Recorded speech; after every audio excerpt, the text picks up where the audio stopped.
Ipamahayag ni Bohol Governor Aris Aumentado nga gustong buksan ang Sandugo Festival sa ubang probinsya. Mubalita kanato si Dale Israel.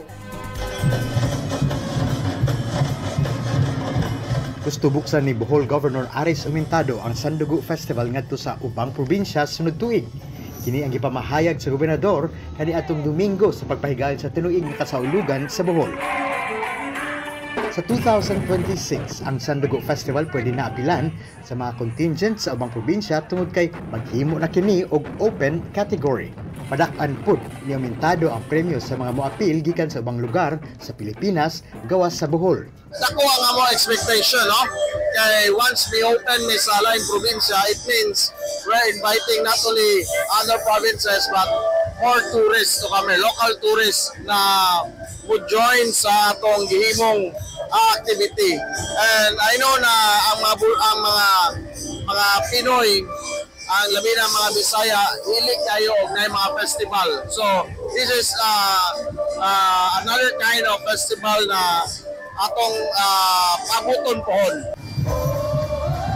Kaniadtong Domingo, adunay 12 ka mga dancing contingents gikan sa mga lungsod sa Bohol nga makita sa ilahang mga presentasyon. Adunay mga colorful nga mga costume ug mga ngilngig nga mga pamaagi sa pagsayaw. Kipakita pud ang pagkarelihiyoso sa mga bulanon ug ang ilahang pagmahal sa kulturang gitipigan sa dugay na nga mga katuigan.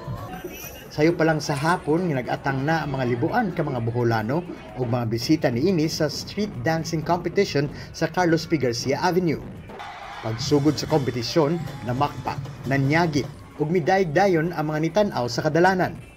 Nahimong grand champion ang contingent sa lungsod sa Lobok sa Grand Showdown Competition ug nakaangkon kini og 1 million pesos nga premyo ug trophy. Sa street dancing competition nakuha paghihapon sa contingent sa Lobok uban ang 300,000 pesos nga premyo.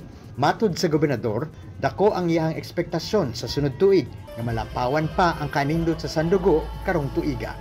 Dale Israel, One News, Cebu.